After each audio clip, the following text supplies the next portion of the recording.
In 2004, Mason and Hamlin will celebrate its 150th anniversary. It's been an incredible 150 years, with prize-winning instruments, design innovations, respect within the industry, endorsements from the most famous virtuosos of the day, and instruments that have been prized by generations of piano owners. This is the Mason and Hamlin story.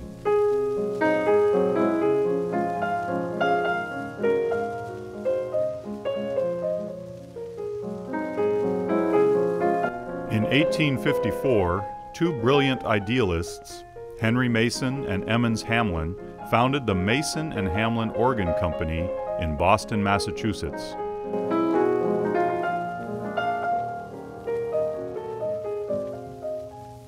Henry Mason was a musician.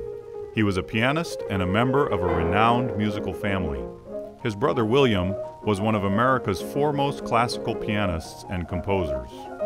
Their father was the famous composer and educator Lowell Mason, a visionary who was the first to bring music into the public schools of America. He was also known throughout the world as a composer and publisher of hymns, and is often called the father of American church music. Emmons Hamlin, on the other hand, was not a musician, but a brilliant mechanic and inventor. He invented a way to voice organ reeds so that they could imitate the sound of a clarinet, a violin, or other musical instruments. Hamlin developed his discovery to perfection, and in 1854, he and Henry Mason formed their company for the purpose of manufacturing a new musical instrument that they called the organ harmonium. From the organ harmonium, they graduated to the American cabinet organ, a product that would earn Mason and Hamlin first prize at the Paris exhibition of 1867. It wasn't long before Mason and Hamlin had established a worldwide reputation for excellence. In 1881, the company decided to branch out into making pianos. Wisely, it hired brilliant designers and skilled piano builders to make Mason and Hamlin pianos. Among the designers was Richard W. Gertz, a genius who contributed many innovations to the piano industry. Among them were the duplex scale and the tension resonator, a remarkable device that was designed to maintain the crown of the soundboard for the life of a piano. With Mason and Hamlin's innovations, use of only the finest materials, and expert craftsmanship, their pianos were accepted as instruments of the highest order and took their place among the greatest pianos of the Golden Age.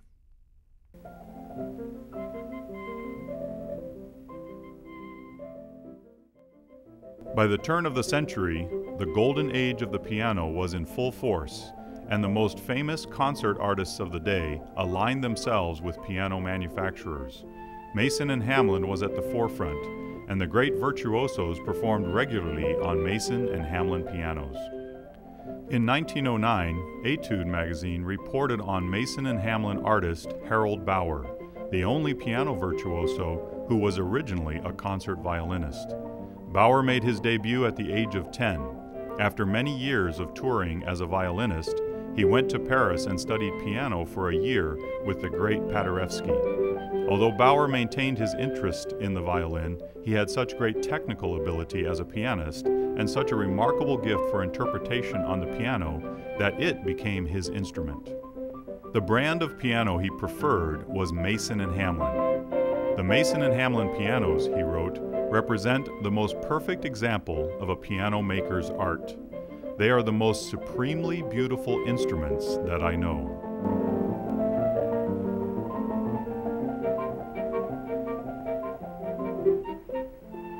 Bauer wasn't alone in his love for Mason and Hamlin's. The great composer Maurice Ravel said of them, "While preserving all the qualities of the percussion instrument, the Mason and Hamlin pianoforte also serves magnificently the composer's concept by its extensive range in dynamics as well as quality of tone. It is not short of being a small orchestra. In my opinion, the Mason and Hamlin is a real work of art."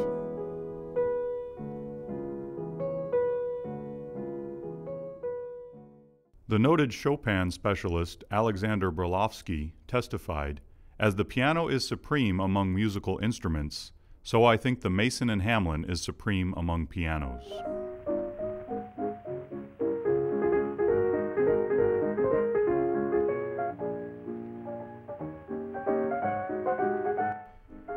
Osip Gabrilowitsch, the noted Russian-American pianist and conductor, said, "The Mason and Hamlin pianos are remarkable. They are, in my opinion, in advance of all others. I've never been so completely satisfied with any piano as I have been with the Mason and Hamlin."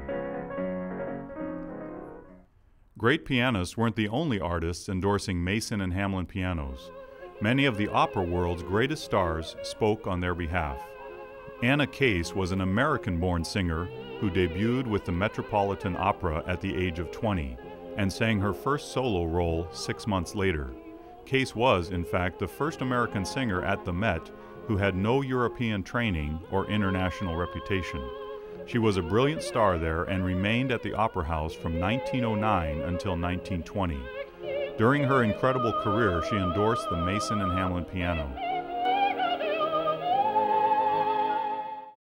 One of the world's most famous violinists was the American Yehudi Menuhin. In 1924, at the age of 7, Menuhin made his public debut. At the age of 10, his brilliant international career was launched in Paris. The child prodigy astounded the classical world with his artistry, and in 1935 he undertook his first world tour, playing in 73 cities in 13 countries. The Mason and Hamlin archives include many letters from Menuhin extolling the virtues of his Mason and Hamlin pianos. At one time, he had 3 in his California home, one for himself, one for his sister, and one for his accompanist. He once wrote, "Among all pianos, none compares with the Mason and Hamlin in beauty and grace of tone, or in mellowness and softness, and yet in bigness, or in anything that a sensitive and, as it were, human piano should have." Without a doubt, the world's greatest cellist was Pablo Casals. Mason and Hamlin is proud of his endorsement.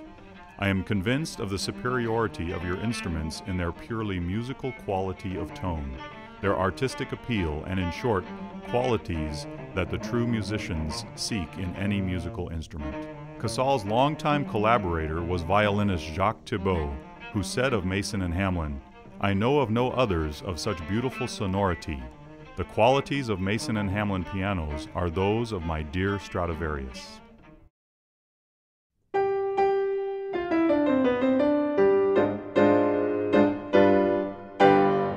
The 20th century brought new technology to the world, technology that would forever change it.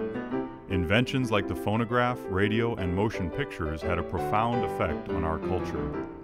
Where once families would gather by the piano for entertainment, now they listened to records or went to the movies.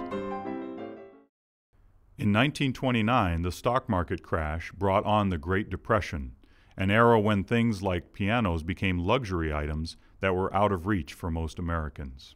Mason and Hamlin continued to produce pianos, but the company underwent several changes of ownership during these years until it became, in 1930, part of the giant Aeolian American Piano Company. World War II brought the American piano industry to a halt, since basic materials like iron had to be used for the war effort. Mason and Hamlin turned from making pianos to building airplane gliders. This continued until the end of the war.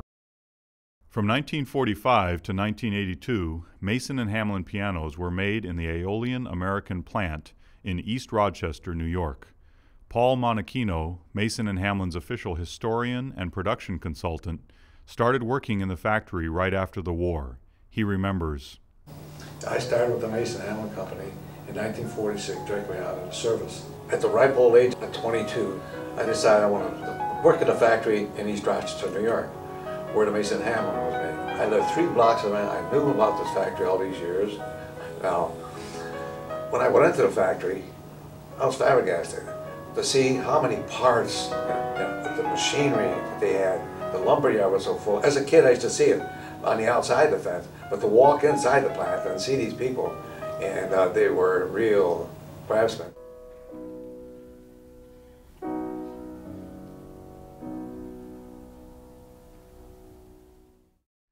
Between 1983 and 1995, Mason and Hamlin was sold several times. In 1995, the last company to own it was forced to file for bankruptcy and close its doors. In 1996, one of the most successful businesses in the piano industry was Piano Disc. a manufacturer of player piano systems. Gary and Kirk Burgett, Piano Disc's owners, had long been fans of Mason and Hamlin pianos. When they heard that the company was for sale in bankruptcy court, they put in a bid to buy it. The court ruled in their favor.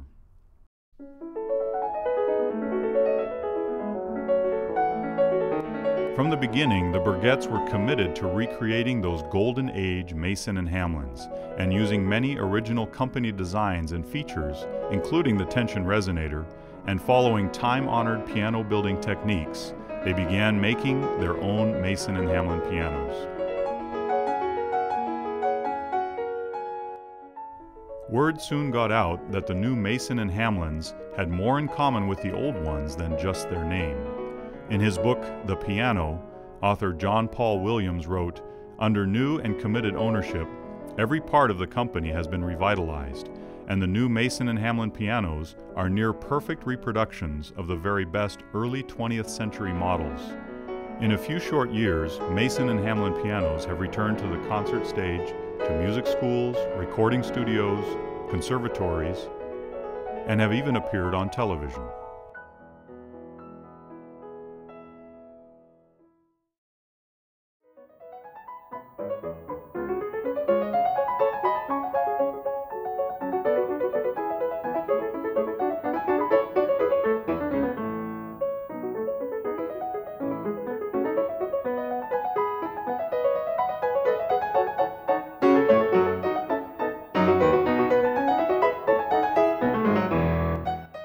In 1854, Henry Mason and Emmons Hamlin joined forces to create a company with a single vision: to build the finest musical instruments in the world. Today, Mason and Hamlin's vision is the same, and the standards of quality that were established 150 years ago continue to guide a new generation of piano makers.